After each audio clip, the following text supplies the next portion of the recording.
नमस्कार प्रणाम।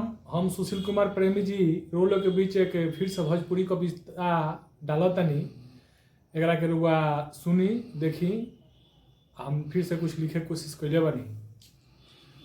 टूट गईल मेढ़ देखो बह के पानी चल गई। टूट गईल मेढ़ देखो बह के पानी चल गई। पानी चल गईल तो तन के जवानी चल गई। पानी चल गई तो तन के जवानी चल गई। टूट गईल मेढ़ देखो बह के पानी चल गई। पहले सब औरत के आंख में रहे पानी। पहले सब औरत के आंख में रहे पानी। पानी रहे तो भारत के औरत चलस घूंघट तानी। देखो पानी बिना नारी के निशानी चल गई। देखो पानी बिना नारी के निशानी चल गई। टूट गई मेढ़ देखो बह के पानी चल गई। टूट गई मेढ़ देखो बह के पानी चल गई। पहले हर मर्द के मूछ में रहे पानी। पहले हर मर्द के मूछ पर रहे पानी। पानी रहे तो देशवा खातिर कोयले कुर्बानी। देखो पानी बिना मर्दन के निशानी चल गई। देखो पानी बिना मर्दन के निशानी चल गई। टूट गई मेढ़ देखो बह के पानी चल गई। बह के पानी चल गई। वेद व्यास जी वेद के रचले। वेद व्यास जी वेद के रचले कहले अमृत बानी। सब लोग अपना धर्म पर रही। सब लोग अपना धर्म पर रही।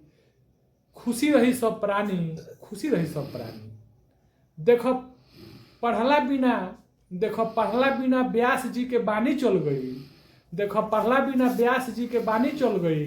मेढ़ देखो टूट गई मेढ़ देखो बह के पानी चल गई। भोजपुरी के व्यास करत तारे 12 मन मानी। गदहा गदही बोका बकरी के गावत बारे कहानी।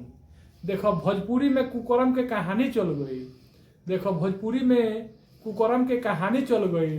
टूट गई मेढ़ देखो टूट गल मेढ़ देखो बह के पानी चल गई। इतना कह के कलयुग वर्णन कलम रोकत बानी। इतना कह के कलयुग वर्णन कलम रोकत बानी।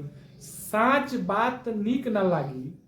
साच बात नीक न लागी हम जानत बानी। देखो इहे देख देख प्रेमी जी के जवानी चल गई। देखो इहे देख देख प्रेमी जी के जवानी चल गई। टूट गईल मेढ़ देखो बह के पानी चल गई। टूट गईल मेढ़ देखो बह के पानी चल गई। नमस्कार प्रणाम।